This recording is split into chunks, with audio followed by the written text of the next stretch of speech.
It was just after 2:30 in the morning when the pounding on the door jolted Jason Miller out of a deep sleep.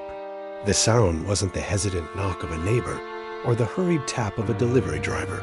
It was deliberate, heavy, and unrelenting, shaking the thin wood of the frame with each blow. Jason, still half asleep, stumbled out of bed, heart racing.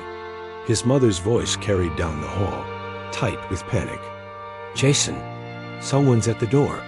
He threw on a hoodie and padded down the hall in bare feet, each thud of his pulse echoing in his ears. Through the peephole, all he could see were the red and blue flashes bouncing off the apartment walls across the street. Police, at this hour. His stomach twisted into a knot. "Open the door." A voice barked from outside. "Police department." Jason hesitated, fingers hovering over the lock. He had no idea why they would be here. He wasn't a troublemaker. 22 years old. A college dropout working night shifts at a gas station. Jason's life was painfully ordinary.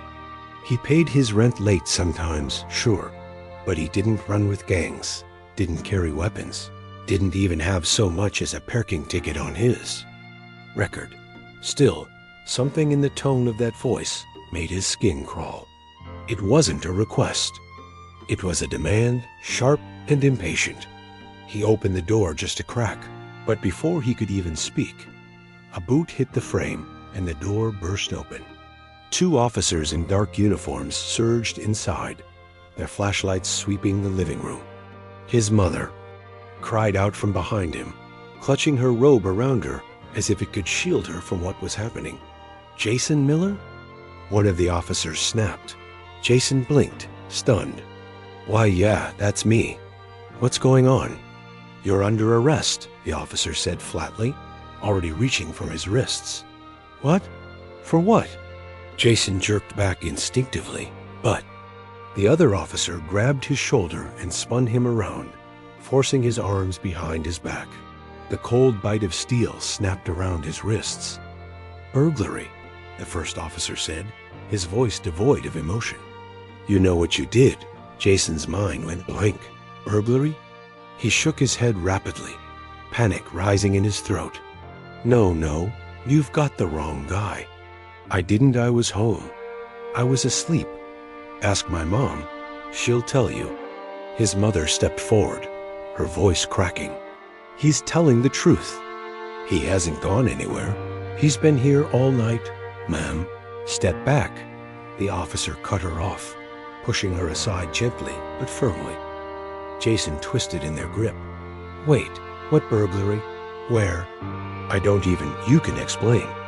"Downtown," the officer said that the neighbors' doors were opening now, sleepy faces peeking out into the hallway, eyes wide at the sight of Jason being let out in cuffs. Shame burned in his chest as he caught the judgment in their expressions. He wanted to scream at them, to tell them he hadn't done anything, but the words lodged in his throat. Outside, the night was cold, the air heavy with the smell of damp. Asphalt, the flashing lights of the patrol car painted everything in harsh red and blue. Jason felt like he was being paraded through some surreal nightmare, each step dragging him further away from the life he thought he knew. A backseat door opened and he was shoved inside. The plastic partition pressed against his knees as the door slammed shut. He stared at the bars on the window, disbelief numbing his thoughts. Burglary. How could they think he was capable of that? The ride to the station was a blur. The two officers up front spoke quietly to each other, their voices low, but Jason caught fragments. Matches the description. Close to the scene, confessional come easy. Confession. The word made his stomach turn. He wanted to shout, to beg them to listen, but he bit his tongue, remembering every story he'd heard about people who said too much too soon. When the car finally pulled up to the station, Jason was yanked out and marched inside. The fluorescent lights burned his eyes, the sterile walls closing in around him. They took his fingerprints, his mugshot, his shoelaces. The routine was clinical efficient, dehumanizing Dot. Then came the interrogation room. It was smaller than he expected. Just a metal table bolted to the floor, 2 chairs on either side, and a camera in the corner. A single bulb overhead cast low shadows across the dull gray walls. They sat him down, cuffed one wrist to the table, and left him there. Minutes passed, then an hour. Jason lost track of time. His thoughts chased themselves in circles. He hadn't done anything. Why wasn't that enough? Finally, the door opened. A detective stepped inside. Older, late 40s maybe, with thinning hair slicked back and a neatly pressed suit. He carried a file thick with papers and dropped it onto the table. With a heavy thud, "Jason Miller," he said, his voice calm but laced with authority. "Do you know why you're here?" Jason swallowed hard. "They said burglary, but I didn't." The detective raised a hand, silencing him. "Let's start with what we know. A convenience store on Maple Street was broken into last night. Around midnight. Cash stolen, damage done. Witness saw a man leaving the scene. Young, tall, wearing a hoodie. Sound familiar?" Jason shook his head vigorously. "No, I was at home." "Ask my mom, she'll tell you." The detective flipped open the file, pulling out photos, grainy security camera stills of a figure in a hoodie. The face wasn't visible, but the outline, the shape, it was close enough to make Jason's blood run cold. "Looks a lot like you, doesn't it?" the detective asked, tilting the photo toward him. Jason stared, panic bubbling up in his chest. "That could be anyone. You can't even see the face." The detective leaned in, his eyes sharp. "But we have more than that. We've got your fingerprints on the counter." Jason's jaw dropped. "What? That's impossible. I wasn't there." The detective's expression softened, almost sympathetic. "Jason, listen. We know you did this. You're young. Maybe you were desperate.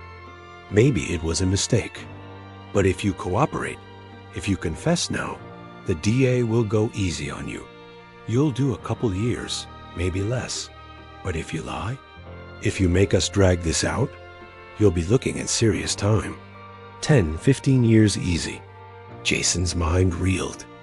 How could they have his fingerprints? He had never even been near Maple Street. Was this some kind of mistake? Or were they lying? "I didn't do it," he whispered, his voice trembling. "I swear I didn't."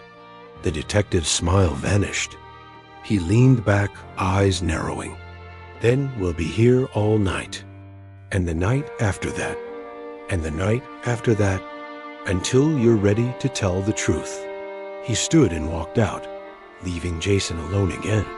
The silence pressed in from all sides, heavier than before. Jason stared at the grainy photo on the table, his heart hammering. He hadn't done anything, but already he felt the walls of the trap closing in. They left him cuffed to the table long enough for the fluorescent hum to become a thought of its own, a thin needle that stitched in and out of his skull until the difference between minutes and hours meant nothing. The camera in the corner blinked, its red dot like a metronome for panic, and Jason kept telling himself to breathe slowly, to count the breaths, to remember what his mother shouted in the doorway. He was home. He was here. As if the sentence could grow big enough to push the walls back.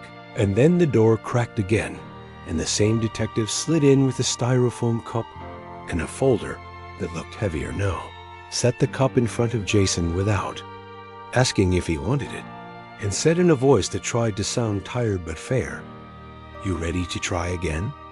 Jason's throat was dry enough that the coffee smell made him nauseous and grateful at the same time, and he tried to straighten in the chair, but the cuff rattled and reminded him where the linnets were. So he said, "I told you I was home." And the detective, he finally caught the name on the badge. H. McKenna nodded, as if that were progress, and flipped the folder open to a page that showed more grainy stills of the hoodie figure, this time with a time stamp in the corner, and He slid one photo an inch toward Jason and said, "That's midnight 13. Cash drawers busted by midnight 15. Witness calls 911 at midnight 17.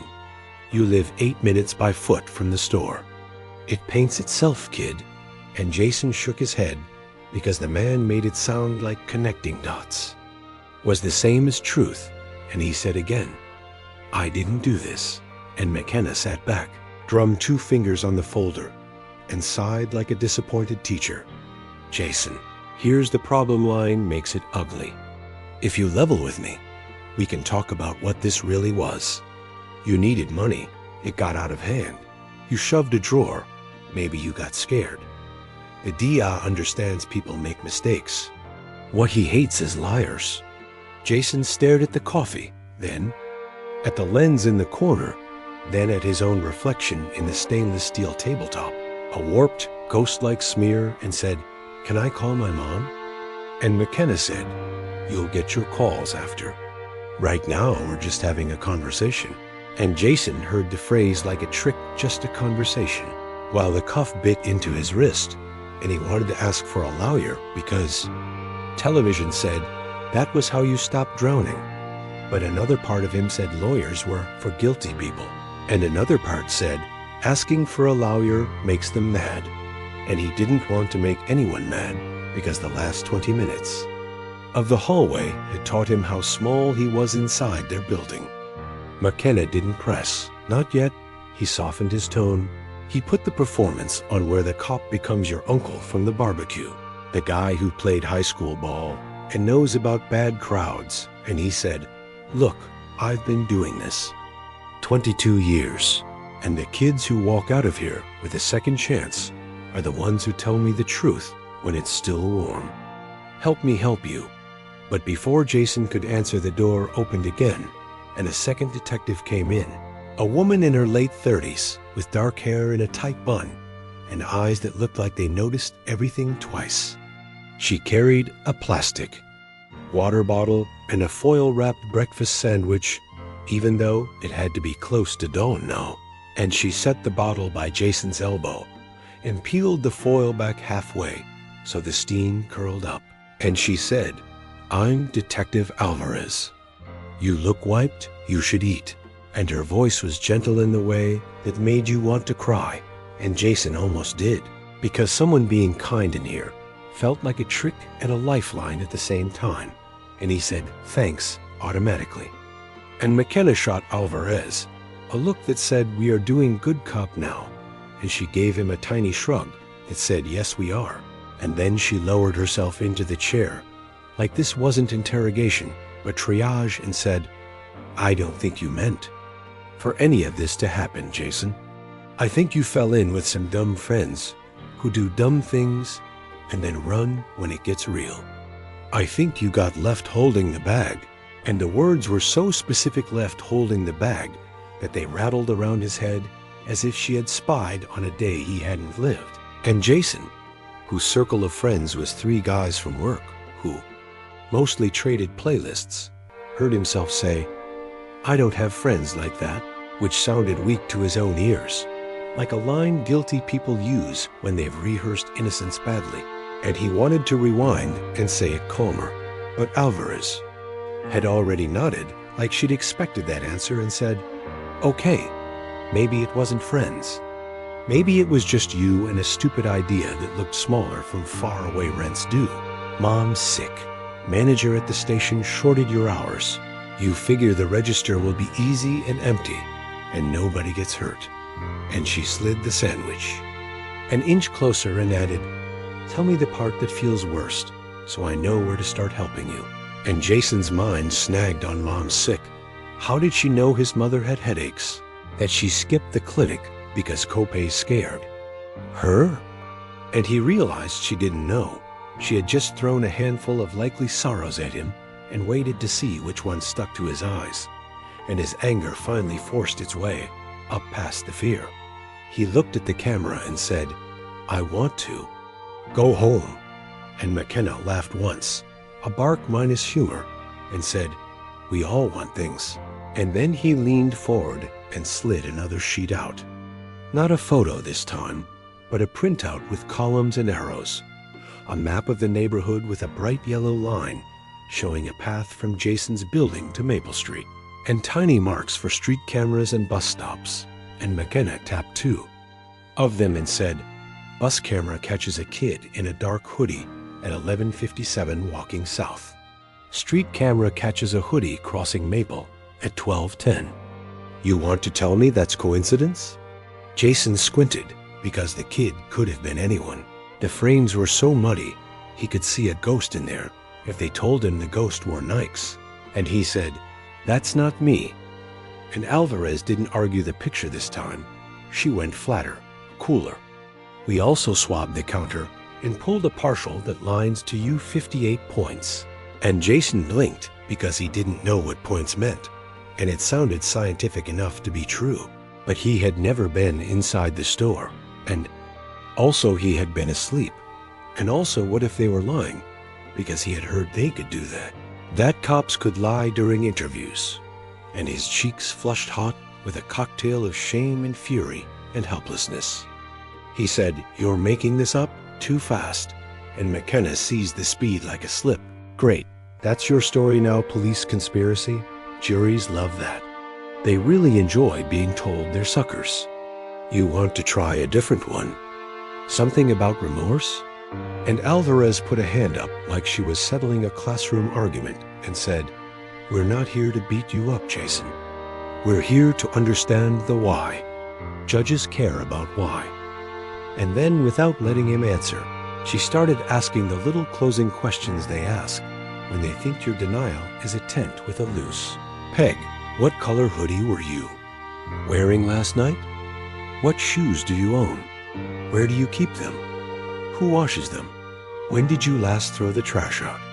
And each question was so ordinary, Jason kept trying to answer and then catching himself because any truth he gave them would be a brick they'd use to build the house where he lived alone. He said, "I don't remember too many times," and watched McKenna underline something each time like tally marks on his patience. At some point, the coffee went cold and the sandwich skin turned rubbery and the cuff cut a groove into his wrist. And the clock in his head stopped keeping faith with actual time. Alvarez stood and left and came back with a blanket and draped it over his shoulders with a sigh that sounded like a mother, and then asked, "Why didn't you take the whole drawer?" Amateur move, and the casual cruelty of it made him jerk like she'd tossed ice down his spine. And he said, "I didn't take anything." And she said, "Then you're taking choices off the table. Help yourself by helping us." And McKenna leaned in close enough that Jason could count the pores on his nose and said, "You know what the DA is going to say? He's going to say you're a thief who lies. He's going to show the jury you can't keep your story straight about something as simple as where your shoes are. He's going to ask them why an innocent man needs to say, 'I don't remember,' so many times. He's going to take your future and put it in a box and label it evidence, and it'll sit on a shelf until you're 35. Unless you give me something I can use to walk into his office and say, 'He's not that guy. He made a mistake. He's trying to own it.'" And the picture McKenna painted of turning 35 in a box made Jason's stomach heave. And he said, "I didn't." Again, because between I didn't and I did was a canyon. And he still believed the truth would eventually arrive, like a door being unlocked, that the world would remember it was fair. But McKenna didn't give the world room to speak. He pushed on. "I can call this burglary and we can all go home before breakfast. Or I can let the day take it to robbery with intimidation, because the clerk says she saw a shadow and felt threatened. And then we're not talking a couple years, we're talking a decade. And by the way, did you know your mother could be evicted if she can't make rent without your paycheck? Did you know she could lose the lease if a felony lives in the house? Did you know your little cousin who sleeps over sometimes could end up in a foster placement because the environment's not stable?" And the speed and specificity of the threats lit Jason's nerves on fire because they were not just about him now. They were about anyone who had ever knocked on his mother's door for Christmas dinner, and the rage made him say, "You can't do that." And McKenna said, "I won't have to if you stop making me." And Alvarez murmured, "He's scared." And McKenna said, "Good." Fear is honesty in a suit. And Jason, who had never thought about whether fear could be dressed, felt something closing around him that had nothing to do with handcuffs and everything to do with a story he hadn't chosen. And in the middle of that, a thought finally bobbed up through the boiling water. Asked for a lawyer. The word lawyer tasted like chalk and safety at the same time. He said, "Maybe I should get a..." And Alvarez cut in smoothly. "That's your right, of course. But if you lawyer up now, we can't help you later. The DA will say you weren't cooperative. This is the moment when people get mercy, Jason. This moment right now." And McKenna added, "You think a public defender is going to care about you more than I do? He's got 50 kids like you before lunch. I am the best friend you have in this building." And Jason looked at their faces, at the camera, at the stale sandwich, at his shaking hands, and felt the ground tilt a degree under the chair. He said, "I want to go home," more quietly. And Alvarez said, "You can't go home from here with a lie stuck in your throat." And McKenna said, "Let's make a deal. You tell me the part you're most ashamed of, and I don't tell. The DA about the other part." And Jason blinked because there was no other part. But the fact that there wasn't didn't keep the shame from arriving, because sitting in this chair turned everything he had ever done into a maybe. He thought of the week he took 2 extra 10-minute breaks at the station, of the time he pocketed a pack of gum when he was 14 because his friends dared him, of the $1 he didn't return when the bus driver overpaid change once, and he hated himself for offering memory to a machine that would grind it into confession sausage. He gripped the edge of the table and said slowly, carefully, "I was home. I fell asleep watching a game. I woke up when you knocked. I haven't been to Maple Street. If my prints are there, then your prints machine is broken." And McKenna barked the laugh again and said, "It's not a machine, Einstein. It's a person who will testify." And Alvarez said, "Okay, so you never went. Then how did your hoodie end up with glass on it?" And Jason's head snapped up because this was new. This was a detail with teeth. "My what?" And Alvarez didn't blink. "We executed a warrant. Your hamper has a black hoodie with glass dust along the hem. The store's window was shattered inward. You want to explain that?" And Jason stammered, "You searched my no. There's no glass in my clothes." And McKenna said, "You should pick a lane. Either you were never near the place, or you were, and it was an accident. Right now you're spinning." And it occurred to Jason in a bright, cold flash that they could say anything, and he would have to disprove it from a chair while cuffed to a table without sleep. That the burden had not only shifted, it had been tipped onto his chest like a filing cabinet. He closed his eyes, felt the blow of fatigue like a wave hitting the back of his knees, and whispered, "Can I use the bathroom?" And McKenna checked his watch and said, "In a minute." And in a minute turned into 40. And by the time the guard finally unlocked the cuff and walked him down the hall and back, the room felt colder, and the coffee smelled sour, and the blanket scratched like guilt. And Alvarez had a new stack of paper and a softer voice and said, "Look, my little brother did a stupid thing once. I told the day the truth about who he is and what he meant, and he got probation. But I only had that breath to use because he was honest with me. Let me use my breath for you." And for a second Jason wanted to tell her everything he actually feared, that he feared he would never be believed, that he feared the camera was a mouth that ate context, that he feared falling asleep and waking up in a different life where he was the sort of person who did smash and grabs, that he feared his mother would be evicted and he would never scrub that knowledge out of his bones, but there was nothing to tell that fit into their boxes. So he said, "I didn't. again, and McKenna stood abruptly, the chair legs screeching, and snapped, "You're done wasting my time," and stormed out. Alvarez watched the door shut, waited 3 beats, and then leaned across the table, her voice a conspiratorial whisper. "He wants to charge you up. I want to help you land. Truth to me, and I can walk you out of here with a version of this that keeps you from drowning." And Jason studied her face for the seam where the mask met the skin and couldn't find it. And she said, "You're not a monster. You're a kid. You got scared and you ran.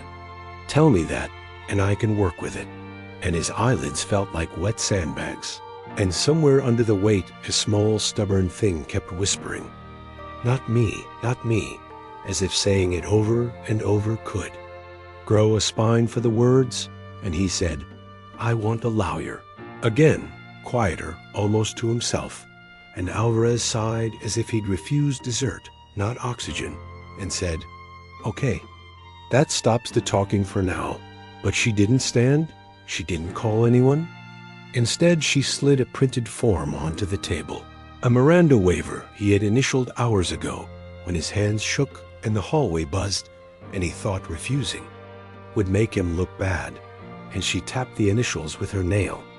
Click, click, click, and said, "You already chose to talk.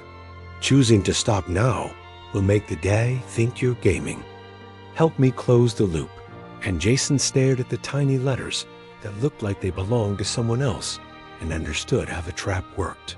They open every door to you, and each one closes behind you without a sound until the only door left swings inward to a room that looks exactly like this, and it's still called a conversation. He looked at the camera again, and for the first time it looked back like an eye that wasn't on his side or theirs, just hungry. Alvarez said softly, "What could you take?" And the question landed like a confession with its ribbon pre-tied, and the clock in his chest ticked loud enough to drown the hum, and he felt his mouth shape the word nothing. But the word stalled, as if it had to pass through a wall of water, and his vision swam at the edges. And a single hot tear leaked out uninvited because his body had decided crying was a survival function he couldn't veto. And Alvarez reached to slide the tissue box over and said, "It's okay." And that was the moment the door clicked. Again, and McKenna returned with a printed photo he slapped onto the table like a card in a cheap magic trick shoe prints, dusted in gray powder. A ruler edge, a caption, and he said, "Your size, your tread. You want to keep doing this the hard way?" And Jason stared at the shapes and thought, they can make any shape mean me if they say it loud enough. And he heard, as if from another room, his own voice say, hoarse and thin, "I was home." And McKenna said, "Then narrate it for me like a movie, so I can see it, every minute from 11 to 1, no gaps, no bathroom, no scrolling your phone, no commercials." And the part of Jason that had tried to be perfect for teachers and helpful for bosses and patient with customers found itself doing what it always did, performing, and he began to tell them about the game and the halftime show and the text from his cousin that didn't exist and the blanket and the bowl of cereal and the way the clock read 12:06 and then 12:40 and then 1:12. And halfway through, he saw McKenna's mouth twitch the way it does when a fisherman feels line go taut and knows the fish is tired. And Alvarez leaned back like she just confirmed a weather report. And Jason realized, too late that in trying. To be exact, he had given them a new web to say was tangled. That memory is a thing interrogations turn against itself. His voice trailed off. The room seemed to tilt another degree. And McKenna said, almost kindly now, the way a doctor announces a diagnosis he's delivered 100 times, "We're going to be here a while." And Alvarez said, "And at the end of it, when you're ready to stop drowning, you'll tell me where you put the cash." And Jason stared at the photo of the shoe prints, at the coffee gone oily cold, at his wrist chafed raw by a metal circle, and understood the beginning of the end of people like him started exactly like this. with the smallest crack in a sentence he knew was true. Outside the room, somewhere far away, a sunrise he couldn't see was happening over Maple Street, and in here, the light didn't change. And he told himself one more time, not me, not me. Like a metronome, he hoped would keep time when not a calling. The song sped up, and the door shut again, and the red light blinked, and the trap drew tighter without making a sound. The fluorescent lights never dimmed in that interrogation room, and Jason's sense of time had collapsed into a blur of shifting voices. The scrape of chair legs, the thud of files being dropped in front of him like hammers meant to shatter. The last bit of resistance he had left. He didn't know if it was still night or if dawn had already come and gone. The detectives played their rhythm like musicians who had performed this set 100 times. McKenna the hammer, Alvarez the bomb, alternating in and out, so that one moment Jason was being threatened with decades behind bars, and the next he was being told it wasn't too late. He could still help himself. He could still walk out of here someday as a man with a life ahead of him. Jason's eyes burned. He had tried to keep track of the hours by the trips to the bathroom, but even those had blurred together, and every time he returned, the table looked smaller, the walls closer. His wrist ached where the cuff had rubbed the skin raw. The coffee they kept giving him tasted like burnt ash, designed to keep him awake but not alive. His body begged for sleep, but the constant barrage of voices and papers and photos wouldn't let him close his eyes. At one point, Alvarez came in carrying a clear plastic evidence bag. She set it on the table slowly, carefully, as if she were laying down a holy relic. Inside was a black hoodie. Jason recognized it instantly. It was his, from his hamper, from the corner of his room where he had tossed it after a long shift. See this? Alvarez asked softly, almost like she was giving him a chance to confess to her privately before the world heard it. We tested it. There are glass particles embedded in the hem. Same kind of glass that was shattered at the store on Maple. Jason's chest clenched. That's impossible, he said, voice cracking. I never wore that outside. It's been in my room for weeks. You're making this up. She tilted her head, sympathy radiating from her eyes in a way that felt rehearsed. Jason, this is real. Science doesn't lie. You were there.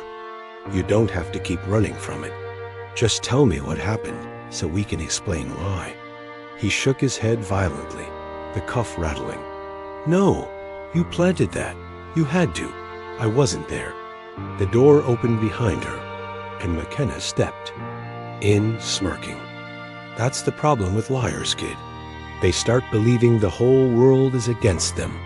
Next thing you know, you're standing in front of a jury saying the police planted evidence, and they laugh you out of the courtroom. You want 12 strangers laughing while they vote you guilty? Because that's where this road ends. Jason's mouth went dry. He wanted to scream that it wasn't fair, that this wasn't real, that none of this lined up with what had actually happened, that he'd been home, asleep, nothing more. But the words didn't sound strong enough, even in his own head. They kept pressing. McKenna leaned close enough for Jason to smell the stale coffee on his breath. We know you were desperate. We know you needed money. You think the jury's going to hate you if you admit it? No, they'll understand. They'll say you were young, stupid, maybe even sympathetic.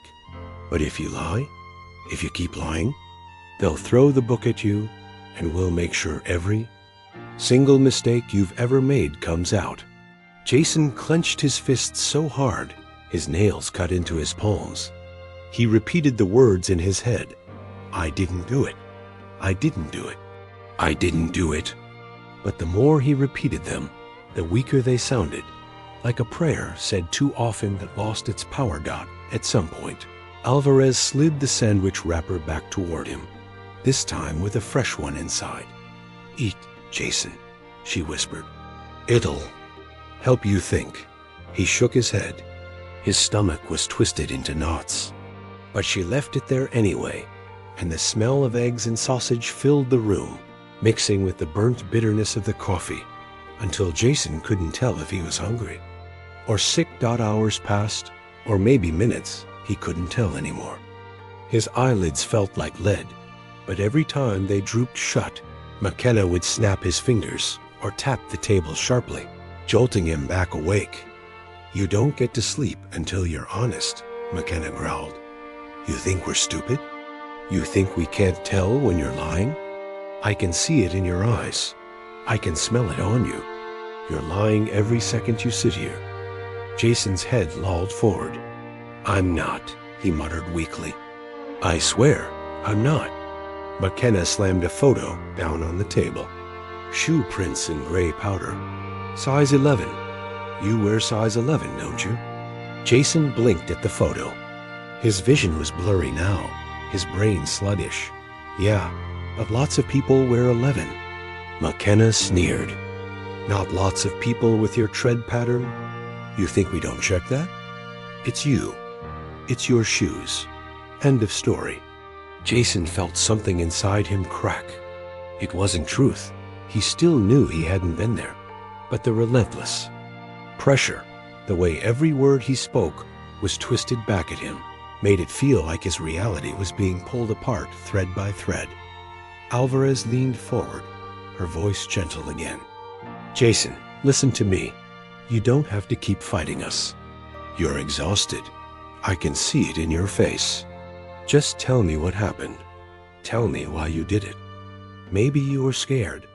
Maybe you thought it would be quick and no one would get hurt. That doesn't make you a bad person. That makes you human. But if you keep pretending, if you keep denying, the jury's going to think you're a monster. And I don't want that for you." Her voice wove through his exhaustion like a lullaby, and for a terrifying moment, Jason almost believed that if he just said the words, if he just admitted something, anything, this nightmare would end. He imagined himself confessing, imagined them unhooking the cuff, letting him sleep, giving him a blanket and a bed. The thought was so tempting it scared him. He jerked his head violently, shaking the image away. "No, I didn't do it. I wasn't." "There." McKenna's face hardened. "Fine," he snapped. "You want to play it that way? We'll charge it as robbery with intimidation." That clerk said she felt threatened.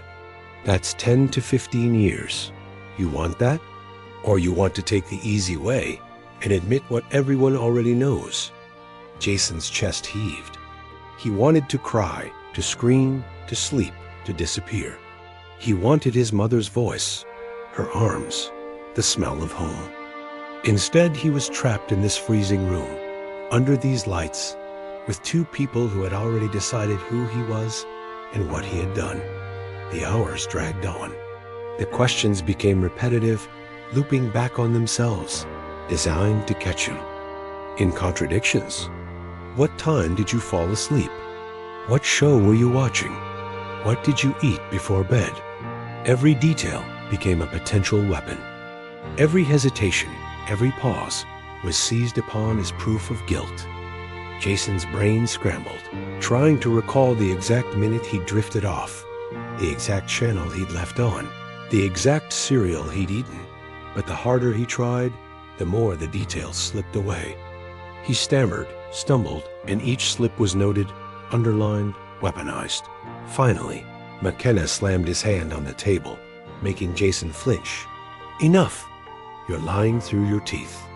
We've got you dead to rights. The only question is how ugly you want this to get." Jason's breathing was ragged now, his chest tight, his head spinning. He whispered again, almost to himself, "I didn't do it." Alvarez's voice slipped in, soft as silk. "Jason, honey, you're breaking. My heart. Just tell us. Tell us the truth so we can help you. Don't let this drag on. Don't let it destroy you."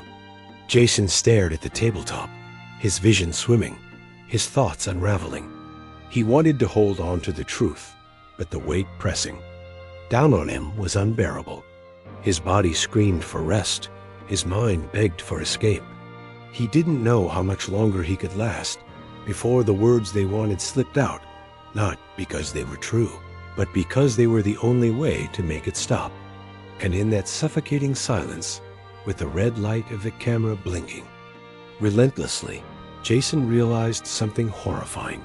He was dangerously close to saying yes to a lie, just to end the nightmare.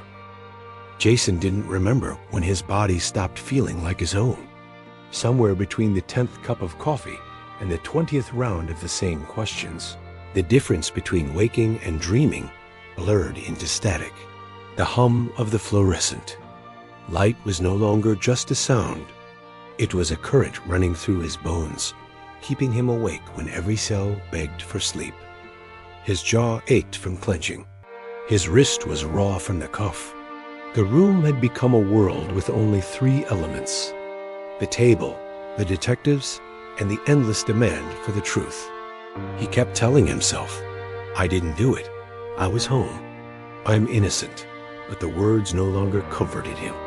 They rattled around his skull like dice in a cup, meaningless noise in a game he didn't understand. McKenna paced in front of him now, a predator circling. His voice had lost all pretense of patience. "You think you're clever, Jason? You think you can outlast me? I've broken guys twice your size. I've broken people who swore up and down they'd never give me a word. And you know what? They all cracked, because everyone cracks. Everyone." Jason shook his head weakly. His voice was hoarse. "I didn't do it." McKenna slammed his hands on the table, making Jason jump. "Yes, you did. Stop lying. You think you're smarter than us? You think you can play games? Look at the evidence. Look at the hoodie, the glass, the fingerprints, the shoe prints. You're caught, Jason. Caught. The only question left is how bad it's going to get for you." Jason's throat closed. The words, "I didn't," felt too small against the storm, bearing down on him. That's when Alvarez slid into the chair across from him. Her tone a sharp contrast.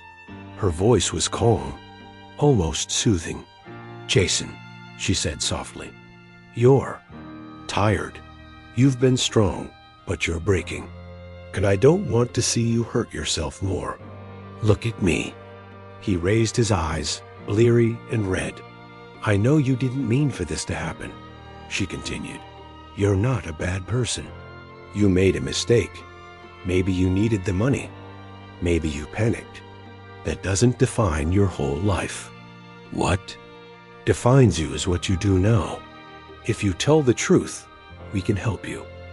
I can go to the D. I can explain. You'll still have a future. But if you keep lying, Jason, you're digging your own grave." Her words wrapped around him like a blanket, tempting and suffocating all at once. Jason licked his cracked lips. I was home," he whispered again. Alvarez sighed, her eyes glistening with a sadness that felt staged and real all at once. "Honey, nobody's going to believe that anymore. The evidence is stacked too high. The jury won't buy it. They'll see you as a liar. But if you confess, if you show remorse, they'll see you as human. That's the only way out." McKenna leaned in, his voice sharp. "You've got one shot, kid. One. Take it now, and you can salvage your life. Refuse, and you're done. 10 years minimum. 15 if the day pushes it. You want to spend your 30s in prison? You want your mom to die without seeing you free? Because that's where this is headed." Jason's chest heaved, his vision blurred. He wanted to scream, to cry, to run. He wanted to call his mother, to hear her voice remind him he was innocent. But the room swallowed all of that. There was no outside world anymore. There was only this table, these voices, and the unbearable weight of exhaustion crushing him. Then Alvarez slid a piece of paper in front of him. A statement form, blank lines waiting to be filled. "Just write it down, Jason," she said gently. "Tell us what happened in your own words. You'll feel better once it's out. You'll finally be able to rest." Jason stared at the paper. His hand shook. The pen felt like a weapon in his palm. His mind screamed, Don't do it. This isn't true. Hold on." But another voice, quieter but stronger in his exhaustion, whispered, "Just end it. Just make it stop. If you say what they want, they'll let you sleep. They'll let you go. You can deal with it later." He thought about his mother's face at night. The doorway, her voice insisting he was home. He thought about the neighbors staring at him as he was led out in cuffs. He thought about the future McKenna had painted. Decades in prison, his mother evicted, his life destroyed. The images collided until he could no longer tell which were real and which were threats. His hand moved on its own. He scrawled words onto the page, his handwriting jagged and barely legible. "I broke into the store. I took the cash. I panicked." The words blurred in front of his eyes. None of it was true. But in that moment, truth didn't matter. Only escape did. Alvarez's hand rested lightly on his arm. "There you go," she whispered. "That's the first step. You're doing the right thing." Jason's chest collapsed inward, a hollow space where his heart should have been. He had just betrayed himself. McKenna snatched the paper, his eyes scanning it quickly. A triumphant smirk spread across his face. There it is. Confession. Case. Closed. Jason wanted to snatch it back, to tear it up, to scream that it was a lie. But he didn't. He slumped forward, his forehead resting against the cold table. Tears slipped down his cheeks. For the first time in hours, no one shouted. No one slammed the table. The room was quiet. Too quiet. Jason realized with a sickening twist that the silence wasn't mercy. It was victory. They arraigned him at 10 in the morning, under lights that made the varnished benches look like wet honey. And by then the paper trail had already been folded around his life, like a box. Charging affidavit, intake form, booking photo, a typed, voluntary statement with 3 shaky lines in his own handwriting. A Miranda waiver initialed in letters that didn't feel like his. A public defender named Rowan met him in a cramped hallway that smelled like toner and tired breath, shook his hand with a quick squeeze, and spoke in the measured cadence of someone who had delivered bad news before breakfast more times than he could count. "We'll move to suppress the confession," he said. "Sleep deprivation, length of interrogation, implied promises. If the judge keeps it out, this case changes." Jason nodded as if understanding could change anything. He had slept 2 hours in a concrete room and woke with the sentence still stuck in his throat like a fishbone. "I broke into the store. I took the cash. I panicked." He wanted to say the words were counterfeit. He wanted to say the room minted. Counterfeits for a living. He wanted to say he had signed them because sleep had begun to sound like the only mercy left on earth. Instead, he sat at counsel table and watched a bailiff swear in the judge with a formality so smooth it felt rehearsed. For tourists, the suppression hearing began before a jury was even a rumor. Rowan stood and asked the court to consider the totality of the circumstances. The hours, the alternating detectives, the food dangled like a lure, the bathroom breaks withheld to make a point, the threats of what would happen to his mother if he didn't cooperate, the suggestion that honesty now would mean mercy later. He cited case law with names that sounded like Rhodes, Miranda, Fulminante. Linneman argued that voluntariness wasn't a magic word you could speak over a document to make it true. The prosecutor, Assistant District Attorney Benton, answered with a tone that said this was all very simple. The defendant had been advised of his rights. He had waived them in writing. He had never explicitly asked for a lawyer. The interview had been under 10 hours, if you counted only the active questioning and not the lulls. And the detectives had made no promises of leniency, only statements about what the DA might think, which courts had blessed as permissible common sense. Detective McKenna took the stand and looked squarely at the judge when he said he wanted to get it off his chest. He said he didn't mean for it to get out of hand. He wrote it down himself. Detective Alvarez followed with a gentler version. That made the same point. He was tired, but he was coherent. He didn't seem confused. He thanked me for listening. Rowan cross-examined until a line of frustration showed at the edges of the judge's eyes. Did you ever tell him he could go home if he told you what happened? Did you ever imply the DI would be merciful if he confessed? Did you ever suggest his mother's housing might be affected? McKenna's answers were denials wrapped in institutional patience.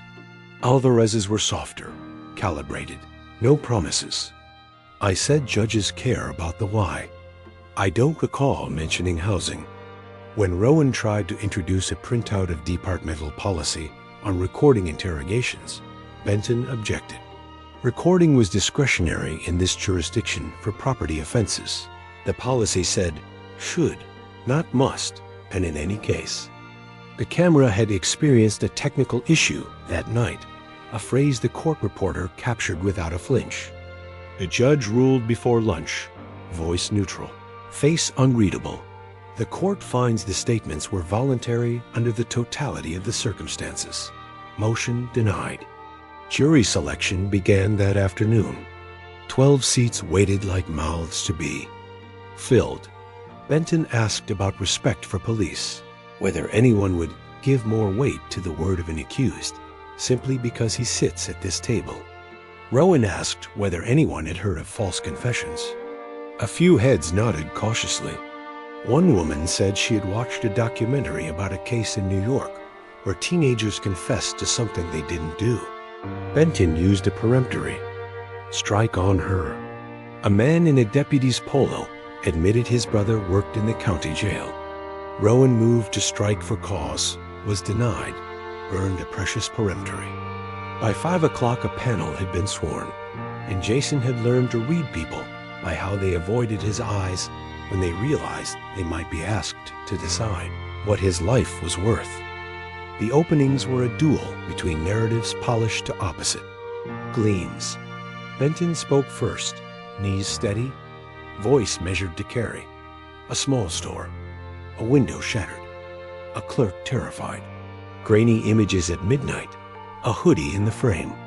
Shoe prints in dust. Size 11 with a tread pattern the state's expert would tie to a brand in Jason's closet. A black hoodie from his hamper with glass dust, consistent with the shattered pane. A partial fingerprint on the counter, consistent with his she, repeated the phrase like a step in a dance consistent with. And the linchpin, a confession in the defendant's own hand. This case, she concluded, turning slightly toward the jury box, is about choices. The defendant chose to break in. He chose to take what wasn't his. Now you're asked to choose accountability. Rowan stood with his file thinner than hers and told a different story. Not a whodunit, he said, but a how did we get here? Interrogation is not a conversation, he told them. It is a tool. After hours of relentless pressure, innocent people sometimes say things to make the pain stop. That is not a theory. That is a fact supported by research and by exonerations across this country. He gestured toward Jason, who tried to keep his hands still on the table. He is a 22-year-old without a record, without money, without power. The state's case rests on shaky science and a statement pulled out of a sleepless kid in a room designed to break him. Keep your sense of doubt. It's the best instrument you have. The state called the clerk first, a woman in her 50s, whose hands shook slightly even now as she described the glass exploding inward like ice. She had hidden in the back when she heard the crash, called 911, and stayed there until the police cleared the scene. On cross, Rowan asked she had seen a face. No, she admitted, just a shape. He asked whether she had told police she felt threatened. I said I was scared, she replied. That's what they wrote. He nodded, thanked her, let her go without trying to turn fear into a weapon.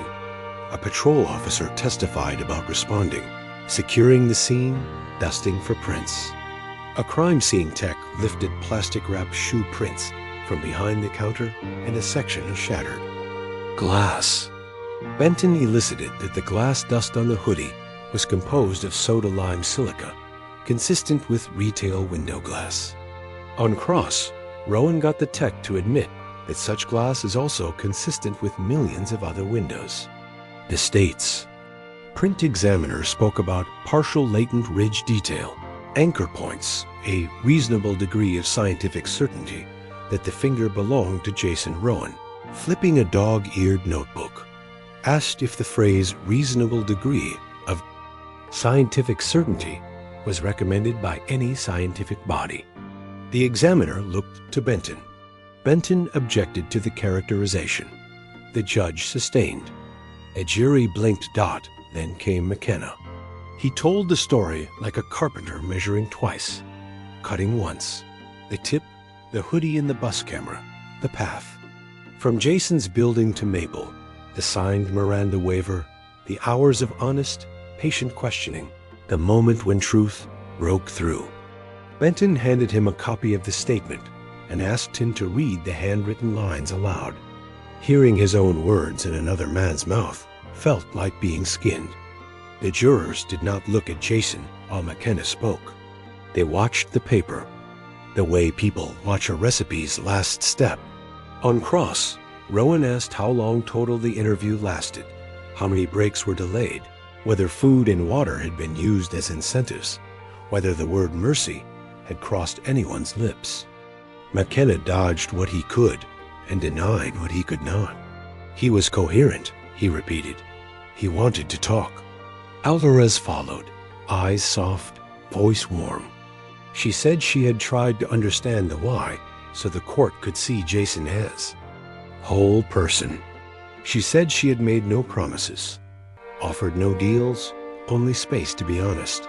On cross, Rowan asked whether she ever told him judges care about why. She agreed she had. He asked whether she had told him the DA might be easier on him if he told his story. I said taking accountability can matter, she answered. That's true. He asked whether she had mentioned his mother. I don't recall, she said, and the words made Jason's jaw clench so hard his temple ached. The hoodie arrived in court inside, a plastic bag that made the jury flinch as if dust could escape its seam. The state's trace analyst testified that microscopic glass particles adhered to its hem, some embedded in the cotton. Rowan asked whether anyone from the defense had been allowed to take independent samples. The answer was no chain of custody restrictions, small quantities, risk of loss. He asked whether the lab's process was blind to case theory. The analyst said the lab followed standard operating procedures. He asked whether the lab was accredited. Yes, whether false positives had ever occurred. I'm not aware. He did not have his own expert. He had a budget request the court had trimmed, and a judge who had said an expert on false confessions would not be helpful to the jury in this particular case because the jury could use its common sense. He objected to that ruling once more for the record and sat down. On the second afternoon, the state rested. Rowan stood and moved for a judgment of acquittal. The judge denied the motion in a sentence. Rowan called two witnesses, Jason's mother and Jason. Mrs. Miller's hands shook so badly, the court clerk had to steady the Bible, and when the oath was done, she looked at the jurors like a teacher searching desks for compassion. She told them her son had been home, had watched a gang, had fallen asleep before the nightly news. She told them she had shouted from the hallway when the police came that he had been there all night. Benton cross-examined with precision. The name of the game, the channel, the exact time, whether she could have drifted off, whether she had stepped outside to smoke, whether she could remember the last time she checked the clock. Each answer that began with, I think, got bent into, I don't know, and by the time she stepped down, Jason wanted to wrap her in a blanket. That could keep the courtroom's air from biting. He took the stand because Rowan said the word. Confession would hang in the air like a smell unless they washed it with his voice. He was sworn, sat, gripped the arms of the chair, and tried to keep his breath slow. Rowan asked him to tell the jury about the interrogation, and he did. The hours, the alternating detectives, the food dangled, the bathroom trip withheld, the threats about time and housing and mothers and mercy. He told them he had signed because he was so tired he thought sleep was worth a lie he could fix later. He said the words and watched Benton's pen move, making ticks he would not understand until cross-examination began. "Mr. Miller," Benton started, almost kindly, "you're asking this jury to believe that you wrote out a confession to a crime you didn't commit because you were tired." Jason said yes and felt the trap open. "You initialed a Miranda warning and spoke for hours," Benton continued. "At any point you could have asked for a lawyer, correct?" He said he tried, that he said, "Maybe I should get a..." and she cut him gently. "But you did not invoke, did you? You did not say the words, 'I want a lawyer,' clearly did. You?" He swallowed. He said what he could remember, and she pivoted. "When you told Detective Alvarez you panicked, were you lying then, or are you lying now?" He said he had been broken, that the word panic belonged to the room, not the street. She slid his statement across the rail and held it up with 2 fingers like evidence in a museum. "That is your handwriting, is it not?" He said yes. "Those are your initials on each page?" "Yes." "And your signature at the bottom?" "Yes. So the only time you tell the truth, Mr. Miller, is when it helps you?" Objection sustained. The question was withdrawn. The line stayed. Rowan's redirect was short, because all redirects are short when the damage is narrative, not factual.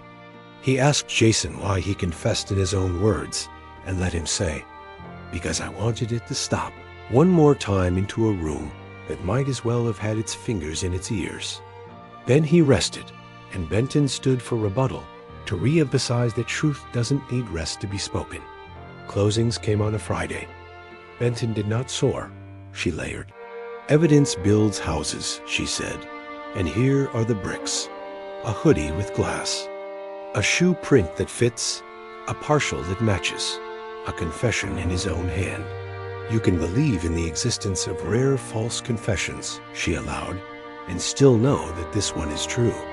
She pointed at the witnesses, and then at the paper, and then at the jury with the practiced rhythm of a metronome.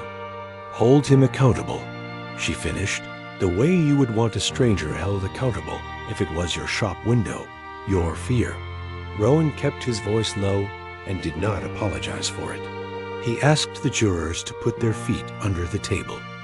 In the interrogation room, to feel the hum of the light and the ache of the cuff, and the way a promise can hide in a sentence like a hook hides in bait. He reminded them that the glass was consistent with, not singular, that the fingerprint was partial, that the shoe print was dust, that memory buckles under pressure, that the state chose not to record the interview, that the detective said mercy without saying kneel. He did not ask them to like his client. He asked them to distrust a story built on exhaustion. "Doubt," he said in closing, "is not an inconvenience. It's your job." A jury filed out, and the clock slowed until the second hand felt like a leg dragging through wet sand. Jason sat very still. His mother sat 3 rows back with her hands locked in prayer around a crumpled tissue. Rowan stared at a closed binder, the way men stare at closed doors and try to see rooms through them. Benton chatted briefly with a colleague, then composed her face. When the buzzer sounded to announce a note, everyone flinched at once. The note asked for the statement to be read back. The court reporter obliged, voice flat, words sharp. When the buzzer sounded again, it was a verdict. They filed back in with eyes that had learned how to be blank. Jason bent his head toward an invisible wind.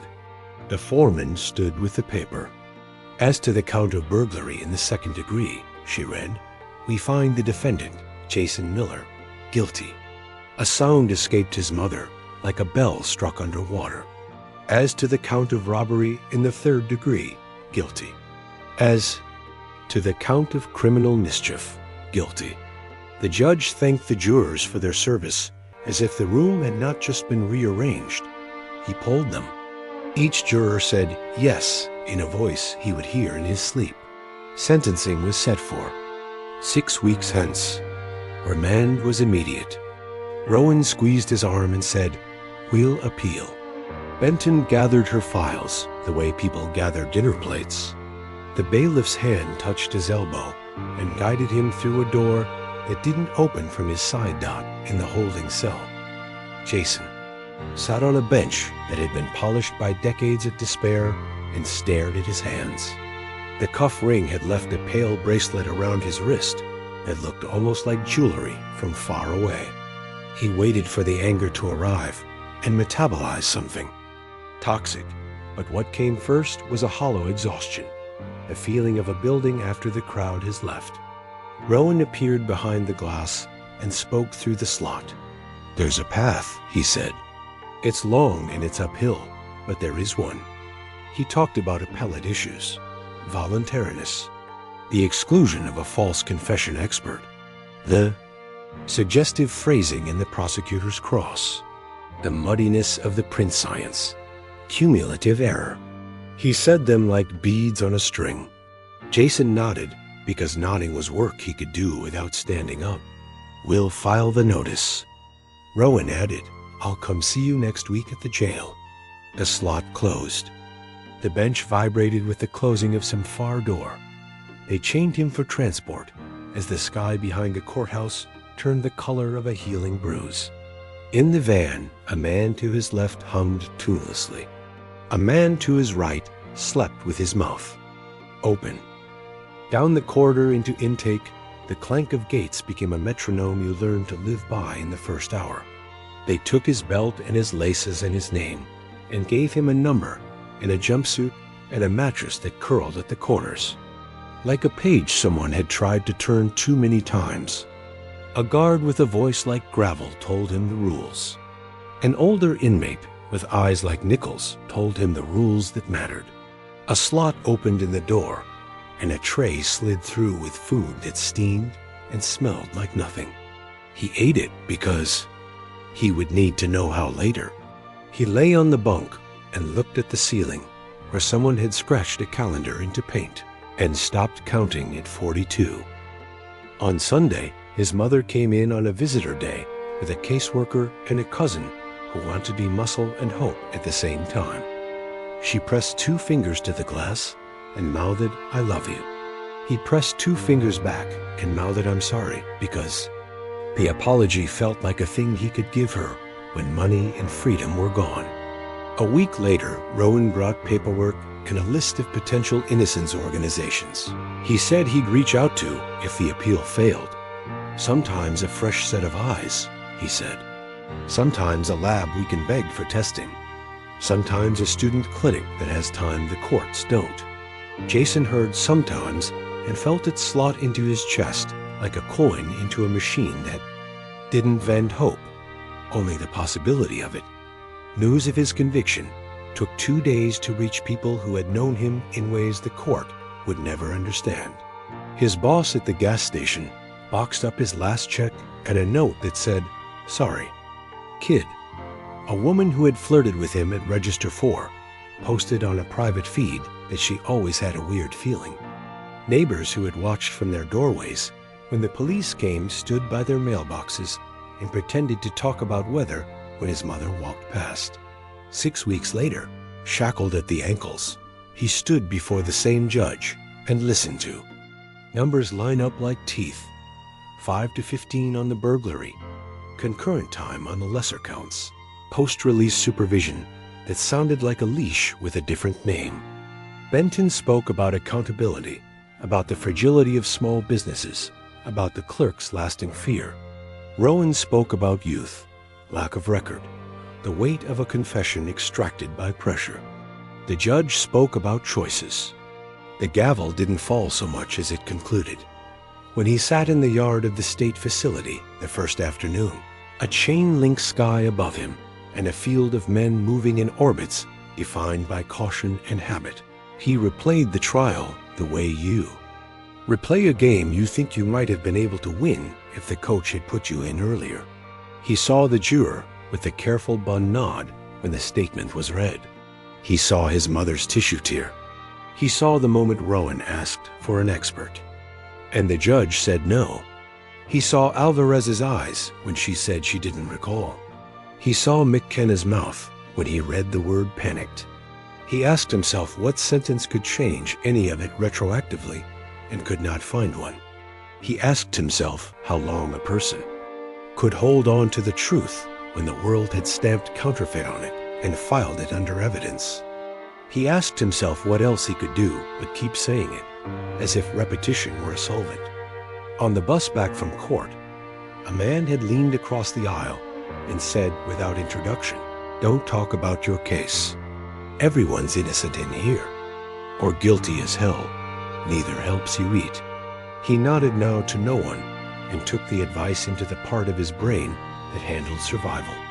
The appeals would take months, years. The innocence groups, if any answered Rowan's letters, would take longer. He had to build a life inside a life he hadn't chosen. That night, when lights out came with a thunk, he whispered to a ceiling that did not care, "I didn't." Not because he thought the ceiling had hands, but because saying it made the inside of his mouth feel a little less like someone else lived there. Somewhere beyond the fences, Benton filed her victory with the others. Somewhere, Alvarez filled out a use of time form and wrote N.A. in the recording box without flinching. Somewhere, McKenna told another rookie that patience was a tool and wrote an after-action memo in clean, bureaucratic prose. Somewhere, in a downtown lab, a technician slid a box labeled Miller Hoodie back onto a shelf where dust did what dust does. Somewhere, at a nonprofit with too many files and too few hours, a law student picked up a case summary that read like all the others until it didn't, and wrote Jason Miller at the top of a pad and underlined it twice and then once more, because underlines are sometimes how people steel themselves to start. The first thing Jason learned about prison was that time lost its familiar edges. In the free world, minutes had texture. The smell of coffee brewing before a shift, the slow crawl of traffic lights turning green, the click of a microwave when dinner was done. Inside, time was iron bars and the echo of doors, the whistle of guards at count, the shouts of men trying to make themselves louder than the silence, pressing on all sides. He arrived at the state facility chained at the ankles. Orange jumpsuit wrinkled from transport, wrists sore from shackles. Intake was a blur of forms, photographs, property logs, strip searches under buzzing fluorescent lights. They gave him a mattress pad, a set of clothes, a towel thin enough to be see-through, and pointed him toward a tier that smelled of sweat, bleach, and old rage. His new world was a cell, no bigger than his mother's pantry. Shoe bunks stacked against concrete, a toilet that groaned with every flush, a window covered in bars that let in light but no air. His cellmate, a wiry man in his 40s with tattoos curling up his arms like ivy, introduced himself only as Slim and told Jason 3 rules. Don't stare, don't snitch, don't owe. Keep those straight, Slim muttered, lighting. A cigarette rolled from scraps of paper, and you'll do fine enough, fine enough. Jason repeated the phrase to himself like it meant something. But nothing felt fine. The days were organized by ritual. Wake-up call at dawn, lines for chow, lines for work assignments, lines for rec time. Jason worked in the laundry, hauling baskets of uniforms that smelled of sweat and detergent. His hands cracked from the heat of the dryers. His back ached from bending. When he returned to his cell at night, exhaustion was the only thing that could lull him into the uneasy half-sleep that prison allowed. But exhaustion never erased memory. He would close his eyes and see the interrogation room, the light overhead, McKenna's smirk, Alvarez's soft voice, the paper sliding toward him like a trap sprung in slow motion. He would wake with the word confess echoing in his ears, his body tense as though he were still cuffed to the table. Some nights he dreamed of glass shattering, a hooded figure slipping away while he stood invisible, screaming that it wasn't him. His mother visited every Sunday she could, traveling 2 hours by bus, clutching her purse as if it held more than just a wallet, tissues. The first time she came, she pressed her hand to the glass, eyes wet, whispering, "You're my boy. You didn't do this. We'll fight." Jason pressed his hand back, nodding, fighting to keep his own tears from spilling. But as the months turned into years, her visits grew less frequent.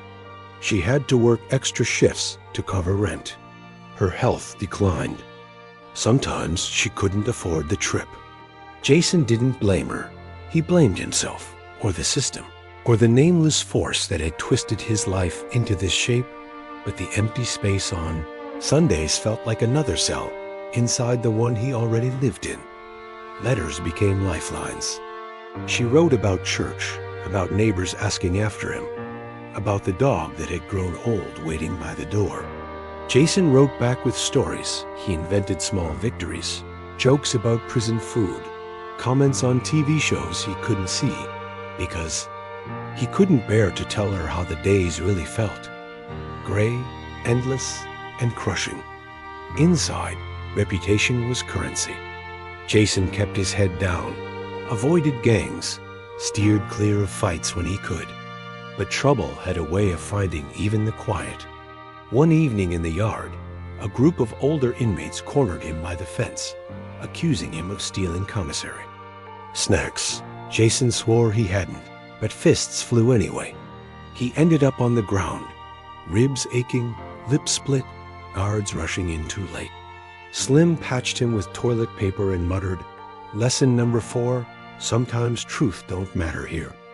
Neither. Truth. That word had lost its weight. In the courtroom, it had been treated like a coin tossed into the air. Heads, guilty. Tails, guilty. In prison, truth was whatever the strong said it was. Jason learned to swallow it, to carry it silently. In his chest, to whisper it only when the lights were out and the cell block had fallen into uneasy quiet. Rowan visited when he could, bringing updates on the appeal. At first, hope flickered. Rowan argued that the confession was coerced, that the lack of recording should have been fatal to the state's case, that the judge's refusal to allow an expert on false confessions deprived the jury of crucial context. But appeal after appeal came back denied. The courts defer to the trial judge, Rowan explained, his eyes tired. They don't like to overturn confessions. It undermines the system. Jason wanted to laugh at the irony. The system that had destroyed him was more worried about undermining itself than about the truth. Years bled together. Jason marked birthdays by the smell of slightly fresher cake in the chow hall. He marked Christmas by the songs hummed off-key by the chaplain. He marked time by the slow erosion of his youth. Hair thinning at the temples, lines forming around his eyes. By 28, he looked older than 30. By 30, he felt ancient. Then, one gray afternoon, Rowan came with something different in his voice. He leaned forward in the visiting room, lowering his tone. "Jason, listen. There's a possibility. A group called the Innocence Project is reviewing cases like yours. They focus on DNA. Remember that scrap of blood the state never tested? If we can get it analyzed with modern methods, it could prove you weren't there." Jason's heart stuttered. "They kept that?" "They had to," Rowan said. "Chain of custody. It's sitting in storage. Back then, the technology wasn't sensitive enough to do much. Now it might be." "I can't promise anything, but it's a shot. A shot." The words felt like water poured into dry soil. Jason clutched the edge of the table, staring at Rowan as though the lawyer had handed him a key. That night, Jason lay awake staring at the ceiling, heart racing not with fear, but with something almost forgotten: hope. For years he had carried the weight of innocence like a stone in his chest, heavy and unmovable. Now, for the first time, he felt the stone shift. Maybe, just maybe, the world outside hadn't completely abandoned him. But hope was dangerous in prison. Hope could get you killed. Inmates whispered about parole boards, about resentencings, about miracles that never came. Hope made men reckless, careless, vulnerable. Jason tried to tamp it down, to treat Rowan's words as just another maybe.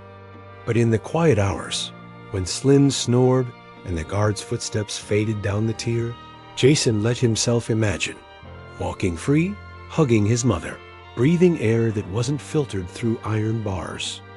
He let himself imagine, even if it hurt, because it was the only thing keeping him alive. Jason had learned to expect nothing. It was easier that way. In prison, hope was a currency more dangerous than cigarettes or commissary snacks. Hope could be stolen, manipulated, used to make you weak. For years, he had trained himself to smother it whenever it flickered. Appeals denied, numb acceptance. Birthdays missed, quiet resignation. His mother's letters fewer and fewer. A dull ache swallowed down Dot, so when Rowan returned with a thin folder and that peculiar spark in his eye, Jason almost didn't let himself believe it. The visiting room smelled of disinfectant and instant coffee. Guards loomed at the edges. Other inmates murmured with their families across scratched plexiglass. Rowan leaned forward, lowering his voice as though delivering contraband. "They still have the evidence, Jason," he said. "The blood scrap on the window frame. It was never fully tested. Back then, the technology couldn't extract much from it. Now, with modern DNA amplification, it might tell us something." Jason's pulse hammered. He tried to stay still, to not look like a drowning man being thrown a rope. "And they'll let us test it?" Rowan sighed. "That's the fight. The state doesn't like post-conviction testing. They say it wastes resources, clogs the system. But there are statutes in place. If we can argue that it could materially affect the outcome, we might get a court order." Jason's throat tightened. "It will prove I wasn't there," he whispered. Rowan's gaze softened, a rare crack in his professional armor. "If it excludes you, it changes everything. But we can't assume it'll be simple. The DI will oppose. They'll argue chain of custody issues, degradation of the sample, that the confession outweighs anything else. They'll fight it tooth and nail." Jason clenched his fists on the metal table. "So what do we do?" Rowan slid a card across the slot, a logo stamped in blue, the Innocence Project. "I've reached out to them. They've agreed to review your case. If they take it, you'll have resources I can't give you. Scientists, investigators, a megaphone. It doesn't guarantee freedom, but it gives us leverage." For the first time in years, Jason let himself smile. It felt foreign on his face, like a muscle he hadn't used in forever. The review process took months. Jason received letters written in neat, careful handwriting from law students assigned to his file. They asked for details, every moment of the interrogation, every inconsistency. At trial, every witness he could remember. He filled pages with answers, pouring his memories onto paper as though each line might be the one that saved him. The Innocence Project sent experts to meet him, young attorneys with laptops and binders full of precedent. They sat across from him in the same visiting room and spoke in precise, hopeful tones. "Your case fits patterns we've seen before," one said. "False confessions under prolonged interrogation. Forensic evidence that was never fully tested. Denial of expert testimony. These are red flags. Jason nodded, almost afraid to move in case the vision dissolved. So you believe me? The lawyer looked him straight in the eye. We believe. The system can get it wrong. And we believe you deserve the chance to prove it. The motion for post-conviction DNA testing was filed in spring. Jason received a copy in the mail, the legal language heavy and formal, but threaded with something. Electric, newly available technology, material exculpatory evidence, actual innocence.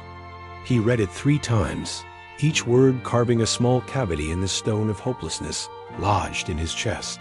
The DA's office responded swiftly, filing an opposition that dripped with scorn. The defendant confessed in his own handwriting. The jury, convicted on multiple counts. DNA testing decades later is unreliable, burdensome, and unnecessary. Jason wanted to scream when he read those lines. Unnecessary? His life was unnecessary? The truth was burdensome? He slammed the papers against the wall of his cell until Slim told him to calm down before the cause thought he was losing it.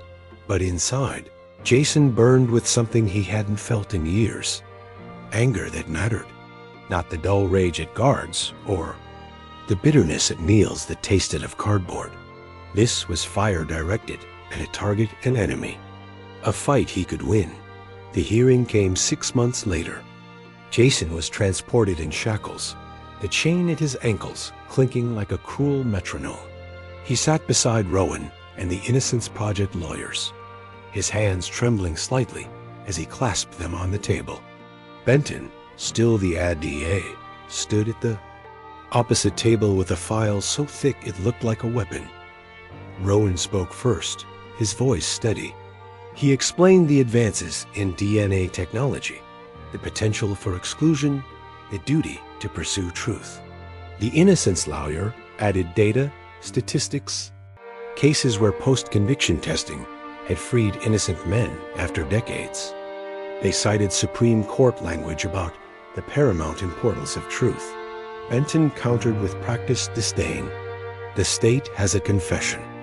The state has corroborating evidence. This motion is nothing more than an attempt to relitigate a case the jury has already decided. Testing now would be unreliable.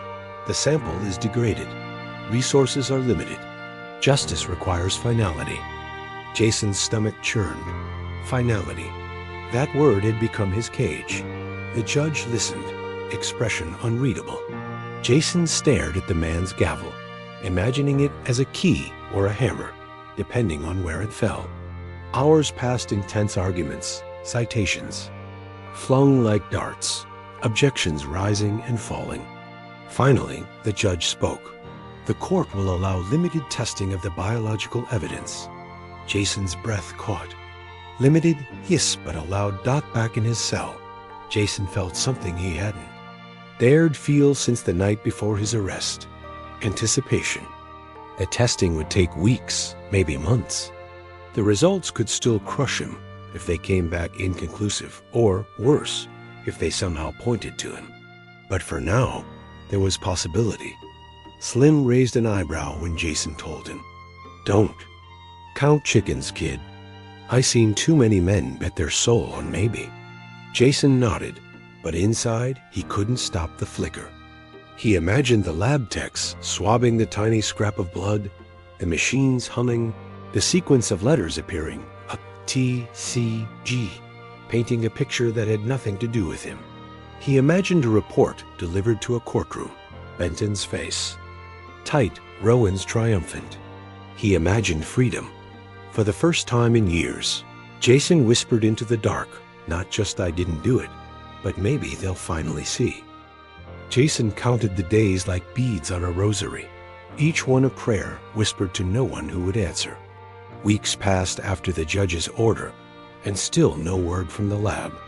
Every time the CO walked by with the mail cart, Jason's pulse quickened. Every time Rowan's name wasn't on an envelope, he sank a little deeper into the thin mattress. Slim noticed. "Don't get twitchy, kid. he muttered one night, rolling a cigarette from scraps of commissary paper. That kind of hope?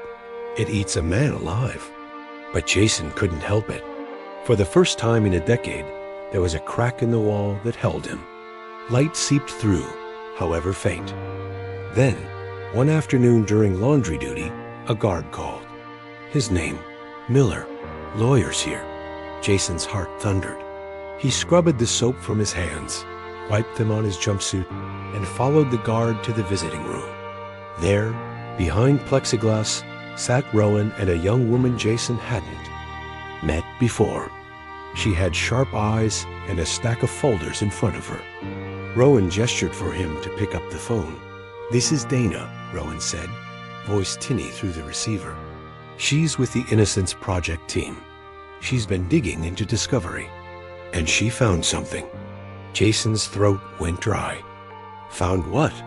Dana leaned forward, her voice quick and precise.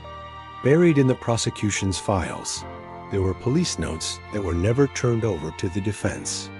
We got them through a public records request. By accident, almost. Jason, there was another suspect. The room tilted. Jason gripped the phone tighter. "What do you mean, another suspect?" Dana opened a folder, holding a page up to the glass, so he could see faint handwriting.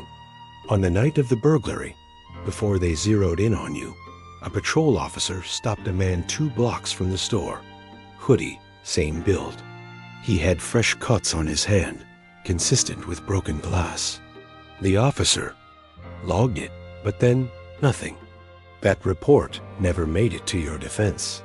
Jason's chest tightened. So they knew and ignored it? Rowan's face was grim. "It looks like once they had your so-called confession, everything else disappeared. Tunnel vision." Jason's voice cracked. "This could prove I'm innocent, right? You can show this?" "We can," Dana said firmly. "But it's not automatic. Courts hate Brady violations unless they're undeniable. And the DEA will fight to claim it wasn't intentional, or that it wasn't material. But combined with the DNA results, this could blow the case open." Jason pressed his forehead against the glass, tears stinging his eyes. For years, he had carried the weight of being invisible, his truth unheard, his innocence ignored. Now, finally, there were pages, ink, evidence, proof that the system had been rigged from the start. The DNA results came back 3 weeks later. Rowan came in person, carrying an envelope with a gravity Jason could feel before a word was spoken. He sat, hands trembling, as Rowan slid the report under the glass. "The DNA profile from the blood scrap excludes you," Rowan said softly. Jason's breath hitched. "Excludes? It's not your blood," Rowan said. "It belongs to someone else. Male, unknown profile. The lab's uploading it to CODIS to see if there's a match." Jason sagged back in his chair, air rushing from his lungs like a punctured balloon. For a moment, the prison walls vanished. He saw his mother's kitchen, the dog waiting at the door, a life interrupted now threatening to return.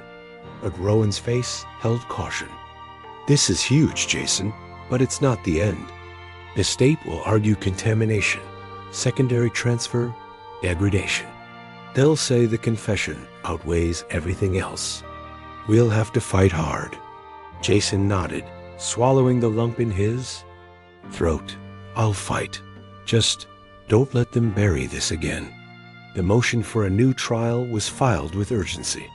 It laid out the DNA exclusion, the hidden police notes, the alternative suspect. Words like Brady violation, actual innocence, and manifest injustice filled the pages. Jason read every line in his cell, lips moving silently. For the first time, the words on paper felt like weapons in his favor, not against him. The DA's office responded predictably. Denial, deflection, disdain. They argued the notes were immaterial, that the DNA was inconclusive, that the confession was overwhelming evidence of guilt. They painted Jason as a desperate man, grasping at technicalities. But the judge scheduled an evidentiary hearing, and that alone felt like a victory. The day of the hearing, Jason sat in chains once more, but his posture was different now. For the first time, he wasn't just a defendant, he was a man with evidence on his side. Dana presented the suppressed notes, reading aloud the officer's words. Subject stopped 2 blocks away, hoodie, fresh cuts, released without arrest. Your Honor, she said firmly. The state withheld a clear lead, pointing to someone other. Then Mr. Miller, combined with the exclusionary DNA result, the integrity of this conviction cannot stand. Benton's face was tight, her arguments clipped. The confession remains the centerpiece of this case. The so-called suspect was evaluated and dismissed. The DNA is degraded and could have come from anyone, an employee, a customer. None of. This outweighs the defendant's own words. Jason sat listening, anger simmering but tempered now with something sharper. Determination. For years, he had been a silent figure while others spoke over him. Now, even if he couldn't address the court, he knew his story was finally bleeding into the record in ways that could not be ignored. At night, back in his cell, Jason lay awake staring at the ceiling. Slim grunted from the bunk below. "Hey." Sounds of prison life filtered in distant shouting, the clank of a gate. But Jason's mind was elsewhere, on the DNA letters, on the hidden files, on the officer's notes that should have been in Rowan's hands 10 years ago. For the first time, he believed not just in hope, but in momentum. The walls were still there, but they felt thinner. And Jason vowed, silently, fiercely, "I will not let them bury me again." The courthouse felt different this time. Jason noticed it the moment the transport van rattled to a stop at the loading dock and the doors clanged open. Before, whenever he had walked these halls, the air had carried a sense of inevitability, like everything had already been decided before he even sat down at the defense table. But today, as he shuffled through security with shackles around his ankles, he felt something else, a quiet current running under the surface. For the first time, there was a chance. Inside, the courtroom hummed with tension. Reporters sat in the back row, their notebooks open, cameras waiting for permission to roll. Family members of inmates who had been helped by innocence organizations. Filled benches, hoping that one man's case might light a path for others. And in the front row, Jason's mother sat with trembling hands folded in her lap, her eyes red but bright. She mouthed "I love you" as he was guided to his seat. Jason returned the look, his heart aching but strong. Rowan and Dana stacked files on the defense table. Their faces were serious, but beneath the surface, Jason caught glimpses of quiet fire. Across the aisle, Ada Benton looked tighter than ever, flipping through her binder with the controlled aggression of someone preparing to defend not just a conviction, but an entire career. The judge entered, robe swishing, expression as stern as ever. "This is an evidentiary hearing in the matter of Jason Miller," he intoned. "We will consider the defense's motion for a new trial based on newly discovered evidence. Counsel, you may proceed." Rowan stood first. His voice was calm, but carried across the room with conviction. "Your Honor, what we present today is not a technicality. It is not a procedural quibble. It is evidence undeniable, objective, exculpatory evidence that proves Mr. Miller's conviction cannot stand." He gestured toward the exhibit table, where sealed envelopes and plastic bags waited. First, DNA testing of biological material recovered from the crime scene conclusively excludes Mr. Miller. Second, suppressed police reports reveal another viable suspect who was stopped near the crime scene and released without explanation. These two facts, taken together, shatter the reliability of the original verdict. The judge nodded, gesturing for him to proceed. Dana called the first witness, the DNA analyst. A middle-aged man in a lab coat sat in the witness box, adjusting his glasses. Dana guided him carefully, explaining for the record how advances in technology had allowed for extraction of a full profile from a degraded blood sample. "And did you compare that profile to Mr. Miller's DNA?" Dana asked. "Yes," the analyst said firmly. "Mr. Miller was excluded as the source." Excluded? Completely? The alleles don't match. It is scientifically impossible for that blood to have come from him. A murmur ran through the gallery. Jason's mother let out a sound halfway between a sob and a laugh, covering her mouth with both hands. Benton rose for cross-examination, voice sharp. "Doctor, isn't it true that degraded samples can sometimes produce false exclusions?" The analyst shook his head. "No, exclusions are definitive. If alleles are missing, we note that. But where there are mismatches, where the genetic markers directly conflict, it cannot be the same person. That is the case here." Benton pressed harder. "But this sample could have been contaminated, mishandled?" The analyst straightened, bristling slightly. The chain of custody was intact. The sample was preserved properly, and the testing was performed in an accredited lab under standard protocols. There is no evidence of contamination. Jason felt his chest expand with every word. For years, he had been crushed by the weight of a false confession. Now, science was speaking louder than lies. Next came the patrol officer who had written the suppressed report. Gray-haired now, he shuffled nervously to the stand, sweat shining on his forehead. Dana handed him a copy of his own notes. "Officer, is this your handwriting?" "Yes," he admitted quietly. "Can you read the highlighted portion for the court?" The officer cleared his throat. Subject stopped 2 blocks from scene, male wearing dark hoodie, cuts on right hand consistent with broken glass. Subject released. "And did you ever forward this report to the defense?" Dana pressed. "I filed it with my supervisor," the officer said, glancing toward Benton. "Where it went after that? I don't know." The courtroom buzzed louder. Jason gripped the edge of the table, his pulse racing. Here it was proof that someone else had been in the crosshairs, and quietly erased once the detectives wrung his false confession out of him. Benton rose again, trying to steady the state's ship. "Officer, that report merely indicates a stop, correct? You had no evidence this man committed the crime." "Correct," the officer said, voice low. "No arrest was made, no charges filed. Isn't it possible this was simply an innocent passerby?" "Possible," the officer admitted. Benton turned toward the judge. "There you have it, a dead lead, nothing more. But the damage was done.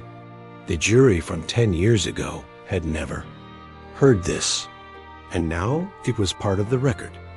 Finally, Rowan rose again, holding the thin sheet of paper that had haunted Jason's life, the so-called confession.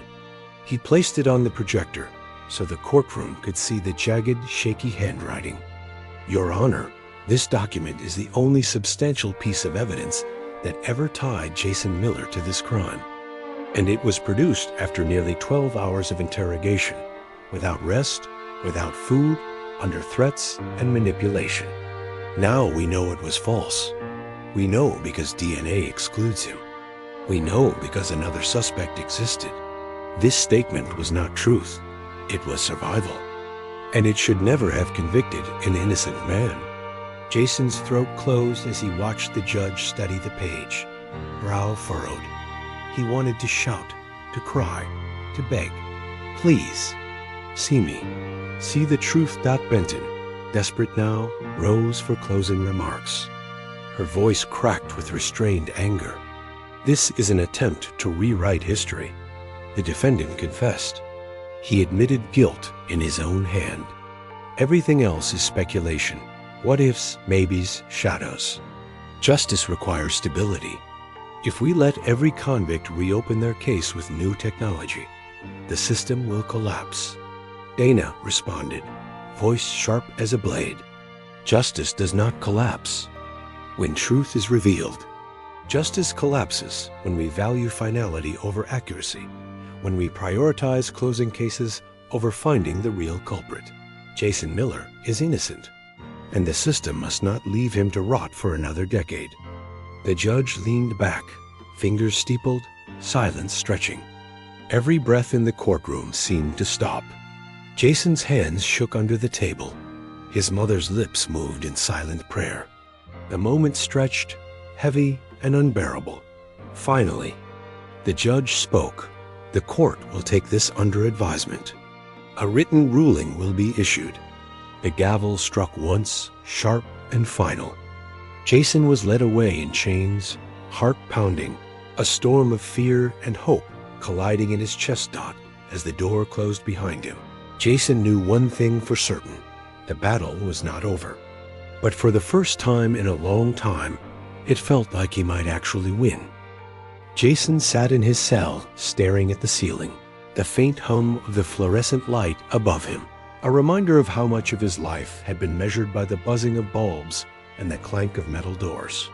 It had been weeks since the evidentiary hearing, weeks since the DNA analyst said the words "scientifically impossible," and the patrol officer admitted to stopping a man who fit the real description.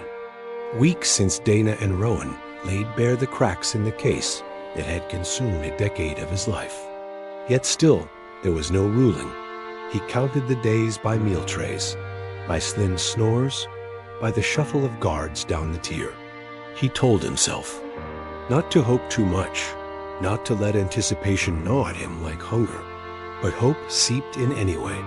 It colored everything. Each morning, he woke with a thought so foreign it startled him. This might be the last time I wake up here. Then one gray morning, as fog curled over the prison yard, a CO stopped at his cell with an unusual expression. "Miller, lawyers here. Bring your stuff." Jason's stomach clenched. His stuff? No one ever told you to bring your belongings for a routine meeting.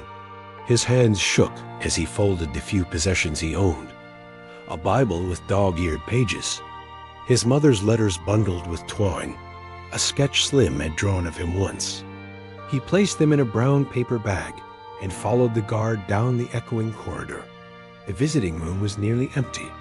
Rowan and Dana stood waiting. Both wore expressions Jason couldn't quite read tight with restraint, but eyes alight. Rowan held a single sheet of paper. Dana's hand trembled slightly as she gestured for him to pick up the phone. Jason lifted the receiver. His voice cracked. "What is it?" Rowan smiled in a way Jason had never seen before, broad, unguarded, victorious. "The judge vacated your conviction, effective immediately. Jason, you're going home." The words hit him like a blow, then like a flood. He gasped, pressing his forehead against the plexiglass. His chest convulsed with a sob he couldn't contain. For a moment, he couldn't speak, couldn't move. He could only cry, a sound that filled the empty room with something raw and broken and beautiful. Dana pressed her palm against the glass. "It's over," she whispered. "You're free." The release process was its own kind of blur. Paperwork shuffled. Officers muttered instructions. Jason was led through hallways he had walked for 10 years, this time without chains. At the property desk, they handed him a plastic bag with the clothes he had worn on the night of his arrest. Jeans that no longer fit, sneakers crumbling with age, a t-shirt faded thin. He changed into them anyway, even though they felt like relics. Then, suddenly, there was air. Real air. Not filtered through bars or vents. Air that smelled of grass and gasoline and freedom. Jason blinked against the brightness of the sky, clutching the bag of belongings, his legs trembling. On the other side of the gate stood his mother. She looked older, frailer than in his memories, her hair grayer, her frame thinner, but her eyes were the same. She broke into a run, as fast as her body allowed, and Jason dropped everything to catch her in his arms. They clung to each other, sobbing words unnecessary. For 10 years, They had been separated by walls, by glass, by injustice. Now there was nothing between them but air and love. Reporters swarmed, cameras flashing, microphones shoved forward. Voices shouted questions. Jason, how does it feel to be free? Do you plan to sue the state? What do you want to say to the detectives who put you here? Jason held his mother tighter, shielding her, ignoring the noise. He whispered into her hair, "We made it." The days that followed were overwhelming. Freedom was not a smooth return. It was a storm of sensation. Jason marveled at simple things. The softness of a real bed, the ability to close a door without a lock on the outside, the taste of fresh fruit.